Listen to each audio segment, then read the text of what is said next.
Mounir Amra. Amamra, c'est ça. Amamra. Je ne suis pas très doué pour les langues. Enfin, je suis très doué pour l'anglais. Mais malheureusement, il y a des langues que je ne parle pas. Alors toi, tu es dans la dégustation dont on vient de parler juste avant avec un autre comédien. Tu joues le rôle d'un jeune garçon un peu délinquant, tout au moins. Un repris de justice qui est en liberté conditionnelle. Et qui va se retrouver à braquer une bijouterie, qui va finir chez le caviste, du coup, qui est interprété par Bernard Campan, et qui va se lier d'amitié grâce à un stage de réinsertion à ce personnage. Et le personnage féminin de la pièce que je joue, qui s'appelle Carré, qui s'appelle Hortense, très très drôle. Ben, j'avoue que ton personnage est quand même un personnage clé dans l'histoire. Parce que si tu n'étais pas là, la pièce n'aurait pas lieu. C'est cool ça. Ben, c'est vrai en plus. Tu as on connaît les rôles des deux principaux comédiens, on connaît maintenant le rôle aussi du voisin, mais tout passe par toi, si on peut dire. Je tutoie. Hein. Ah, vous pouvez. Bah, je sais pas vraiment, j'ai l'impression qu'on a tous notre petite pierre à l'édifice qui crée tout ce spectacle. En tout cas, ouais, j'ai l'impression que tous, on a ramené quelque chose à nos personnages. Du coup, ça embellit ces personnages et du coup, je trouve que ça rend un truc très beau à la pièce, ça c'est sûr. Tu es arrivé comment au théâtre? Alors moi je faisais du théâtre quand j'étais plus petit dans une MJC, la maison de la jeunesse et de la culture de mon quartier. Et on avait une metteuse en scène qui s'appelait Ouda Benhamina, qui est ma grande sœur, et qui nous faisait aller à Avignon tous les ans et on jouait dans la cour du Palais des Papes. C'était une très très belle expérience. On jouait dans la rue, donc il fallait réussir à faire revenir les gens et tout, c'était super bien. Mais bon, une très très belle expérience. Pendant 4-5 ans on a fait ça. Et du coup maintenant, pour la pièce là, j'ai fait juste un casting pour une lecture. Et la lecture s'est bien passée au théâtre, ils nous ont acheté tous ensemble. Donc trop cool. Première expérience au théâtre, pas des moindres. Sans avoir fait une école auparavant? Pas d'école, non. J'ai pas fait d'école. Tu joues le jeu de la nature, parce qu'en fait, tu es naturel. Il y avait un yaourt qui s'appelait Naturel, mais c'est vraiment ça. Merci, c'est gentil. Bah, j'essaye, hein. J'essaye d'être sincère. Dans ce que je joue, j'ai l'impression que c'est ça qu'on doit rechercher. Un truc un peu de lâcher prise et de se confondre un peu nous-mêmes avec le personnage, essayer de bien savoir ce qu'on fait sans vraiment le comprendre. C'est ce paradoxe. Comment réagit la famille? Tu m'as parlé d'une grande sœur, mais c'est la grande sœur dans la vie ou la grande sœur dans la tête? Non, c'est ma grande sœur dans la vie. J'ai une grande sœur qui est réalisatrice et j'ai une petite sœur qui est comédienne. Ah oui, pour la petite histoire. On est 10, donc ça fait beaucoup, mais on est 3 dans le cinéma, c'est déjà pas mal. Bah non, toi t'es dans le théâtre là. Ah, un peu dans le théâtre, mais j'ai joué un peu au cinéma aussi. J'ai joué dans un film qui s'appelle Le Monde est à toi de Roland Gavras, avec Isabelle Adjani, Vincent Cassel, François Damiens, Philippe Catherine. Oui, beau panel. Oui, belle distribution, c'est le moins qu'on puisse dire. C'est clair, c'était une très belle expérience aussi. Non, pour l'instant c'est clair, j'ai la chance de tomber sur une équipe formidable, où on apprend à s'aimer, où on apprend à construire ensemble, où on fait des projets qui plaisent aux gens, et donc c'est le but de ce métier de pouvoir faire ça. Tu as ton petit mot à dire si tu as envie, si tu ressens le moment, par exemple, tu dois dire ça n'est pas dans la pièce. Madame est servie, puis toi tu dis non, il faudra plutôt dire Madame est servie. Tu peux donner ton petit mot ou tu dois faire vraiment comme on te l'a dit? Non, en fait, maintenant que c'est comme ça, bon, il faut quand même essayer de s'y tenir. Et au début, c'est tout le travail qu'on a fait avec Yvan, d'essayer de trouver qu'est-ce qui sonnait le plus juste, qu'est-ce qui était mieux rythmiquement. D'ailleurs, il est très très doué pour ça, on peut le voir sur la pièce, hein, il a un rythme très très précis de l'humour. Et c'est à chaque fois ce que ça va donner, j'étais époustouflé de ça, moi, de voir à quel point il avait une notion du rythme qui était toujours très précise.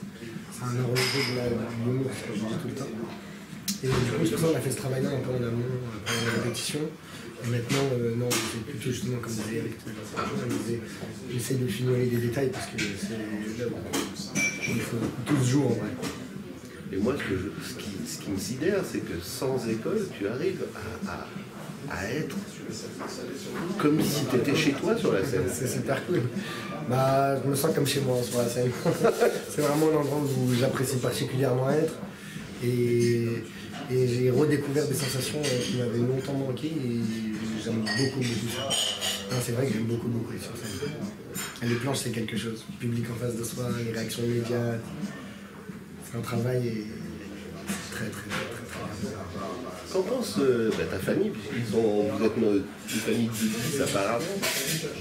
T'as une sœur qui est réalisatrice, une autre qui est comédienne. Alors ils sont tous venus te voir, j'en suis plus que certains, et peut-être même plusieurs fois, non? Pas encore tous mes grands frères et grandes sœurs, mais ceux qui sont dans le cinéma, fait ma grande sœur, qui sont venus. Ma mère est venue aussi. C'est une belle expérience d'avoir sa fille comme ça. Sur scène, ça m'a touché, donc ça m'a touché moi aussi. Très, très belle expérience en tout cas. Je suis très très fier, ça c'est sûr. Très très fier, mais bon, moi aussi je suis très fier d'elle.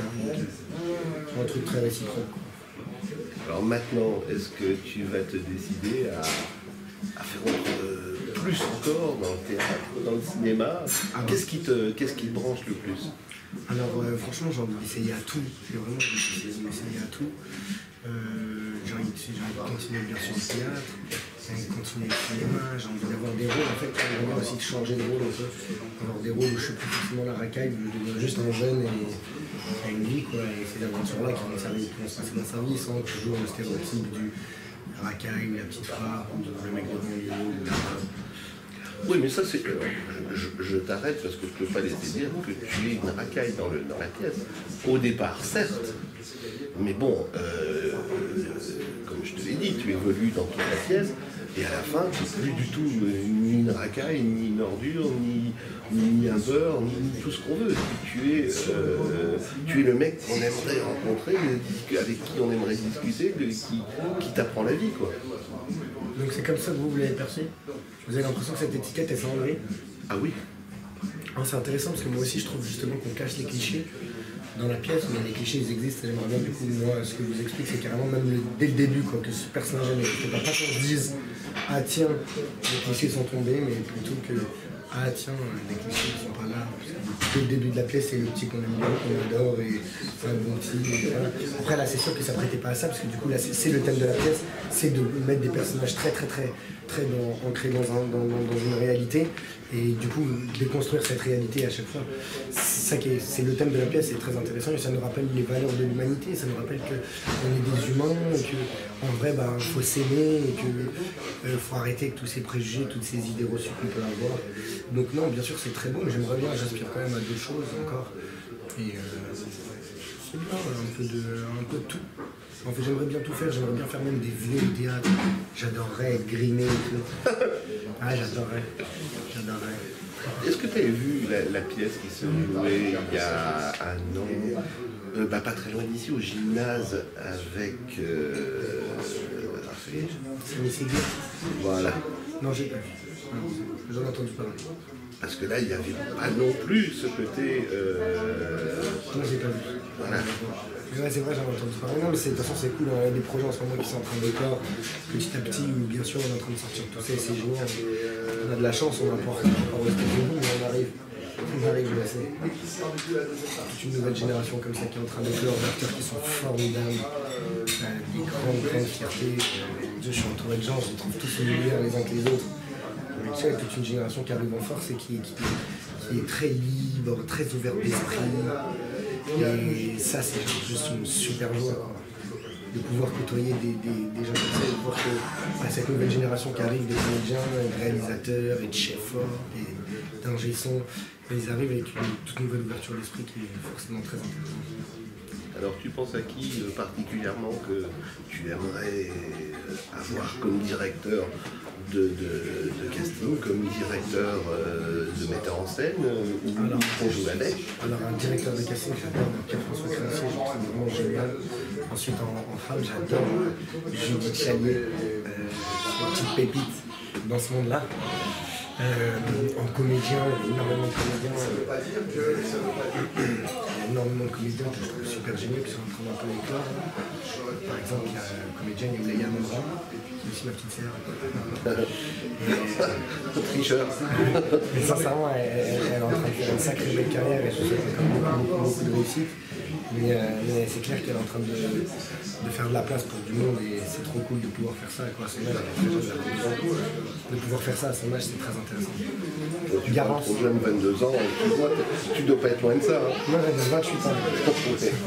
Pas bien plus vieux. Pas bien plus vieux. Garance, qui est une fille super géniale, c'est l'actrice principale de Grave. Super bonne, incroyable, humainement aussi. Non, franchement, quand on voit que des gens méga formidables, c'est trop. Tigrane, je vais essayer de Tigrane parce que j'ai entendu parler du Fourberie d'Escapon au théâtre très ancien. Je l'ai vu. C'est vrai? Oui. C'est un très bon ami. Tigrane, je l'adore. Et ben, par exemple, vous voyez toute cette génération qui est en train d'écrire, les enfants par Chine, et tous ces comédiens, c'est tous comme. Et ils ramènent quelque chose de nouveau et ça fait du bien aussi de voir ça, quoi. De voir qu'on va vers ça dans le théâtre et dans le cinéma et ça me fait vraiment du bien de me dire que, comme a dit ma grande sœur, on est là, c'est possible. Alors on te souhaite quoi? De se revoir quand? Alors, pas au Molière parce que j'ai pas été nommé. C'est pas gentil les gars, vous m'avez pas nommé. Ah ouais, pas de chance. Hein. Non, c'est trop cool, on a 4 nominations pour la pièce.